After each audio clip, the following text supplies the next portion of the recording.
When talking about quitting PMO, people refer to the brain quite a lot, to dopamine circuits, to evolutionary psychology, all of this stuff. I have a problem with the brain. In this culture, in this society, we think we're very smart and we're very fancy when it comes to neuroscience, okay? Now, I'm just some kid at the end of the day. I'm not no neuroscientist, but I have some very important insights that I've gained from my own life, and the evidence actually supports this, okay? So just bear with. Basically, when you have a belief about the brain, you're referring to something which isn't you, even though your brain's in your head, and even though you can make the argument, I am my brain, okay? When you say something like, oh, my brain made me do it, you just externalize the problem. When you're like, oh, my dopamine circuits just made me use porn, you've referred to something that isn't you.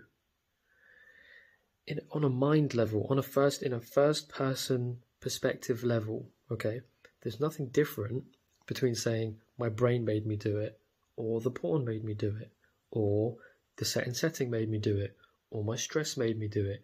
Anything that makes you do it, you've just taken the real human privileged fucking God-given gift of free will, and you've gone like that and you fucking paper tossed it over the other side of the room.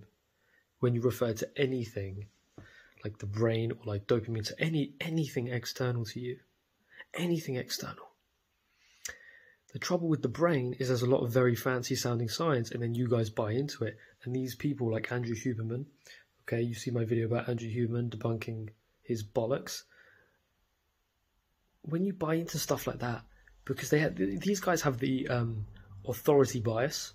So what that means is basically someone, Huberman, he's like in his 40s or 50s. He's, he's muscular, got a nice shirt. He's, looks good, and he talks very well. He's got, millions of subscribers or whatever, and he talks very sciencey stuff. And he's a neuroscientist from like Caltech or MIT or one of these big American unis, whatever. The point is that you watch a video like that, and instantly you've bought in. You've mentally bought in. You are primed to believe shit from this guy, because he is the authority, okay? But the problem with that is that when he's wrong, it's really damaging. Why? Because the belief that you've bought into, you buy into beliefs really strongly. So when he's wrong, you buy into a really wrong belief. And a really wrong belief can drive your life in incredibly fucking destructive ways. For example, oh, my brain. When I was like 5 years ago, I was into the heavy porn use stuff, right? And it would literally feel, I was convinced that my dopamine circuits were making me do it. I could feel the dopamine rush. But the thing is, it wasn't it wasn't my brain that was doing it, it was me. Do you get it? When you have a dopamine rush, think about it. You probably think, oh, I had a dopamine rush. You didn't fucking have a dopamine rush. You did it. You did it.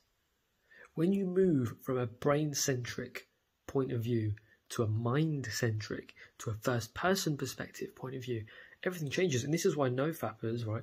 There are dumb, stupid people with like no education who don't get addicted to porn. Why? Precisely because they have no education. They don't get addicted because they don't see it as addictive, because the concept of addiction doesn't exist in their fucking vocabulary. Whereas educated people, suddenly we think we're all smart because of neuroscience. We're fucking mugs. Mugs. The science that I was talking about that backs up what I'm saying, I've talked about it in other videos, but basically there's no evidence to suggest that brain changes lead to addiction at all. None. Because all they do, have you seen the brain image of these like fancy brains? Like one brain's coloured in a certain way using the brain scan, right? And then the addicted brain is coloured way differently, and you think, so that's why the person's addictive, because you're making the wrong assumption that those brain changes are actually the thing that's led to addiction. It's not true. The brain changes, because think about it, and the number one piece of argument against this is that people change even when their brain is most changed. If their brain was heavily damaged, it's not damaged, it's working completely normally, by meth for like 15 years. Say you'd like used meth heavily for 15 years and then you quit. How are you able to quit if your brain's changed? If you're saying that the brain change is the thing that causes loss of control, that causes addiction, that causes desire, that causes urges, then how do you quit? You do. Why? Because you change your mind, and your mind is the thing that motivates you. These brain changes do not motivate. They're like dumb brain shit. It's like as dumb as like this fucking table. It's just like matter. It doesn't actually do anything. You do shit. For some reason in this world, we see things like colour. Science doesn't know what colour is. Science knows photons. I studied physics at university at master's level, right? I'm by no means an expert. I did philosophy as well. The point is that physics and philosophy don't know anything about qualia. Qualia are experiences like colour, sound, all of that stuff. Science can't explain it. Science knows photons. Science knows brain impulses impulses in the brain, electrical signals. It doesn't understand how physical shit turns into mental shit. That's the hard problem of consciousness. That's the explanatory gap. If you Google the explanatory gap and the hard problem of consciousness, it's the gap between the physical and the mental. No one knows why this happens. No religion knows how this happens. No, nothing knows how this happens. The point is that when you go and look at a brain-centric perspective, you're doing it from your mind and you're just blaming the brain. No one knows about the brain and how the brain connects to the mind. All we know about is all I know is my first person perspective. If I want to move my hand up, I'll do it. If I want to stop watching porn, I can do that. If I want to re-examine my reasons and come to different conclusions and change my behaviour based on that, I do that.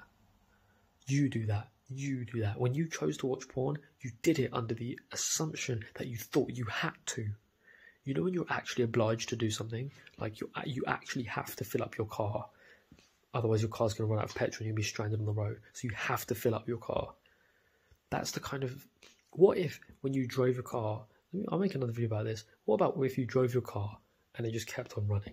You never tried it.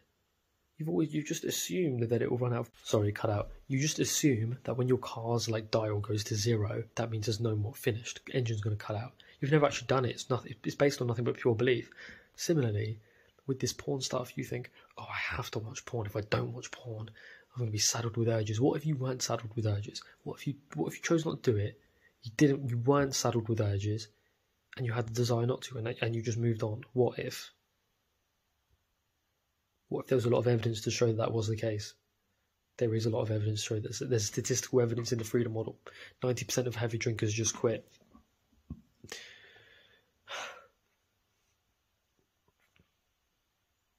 Read the freedom model, link in the description.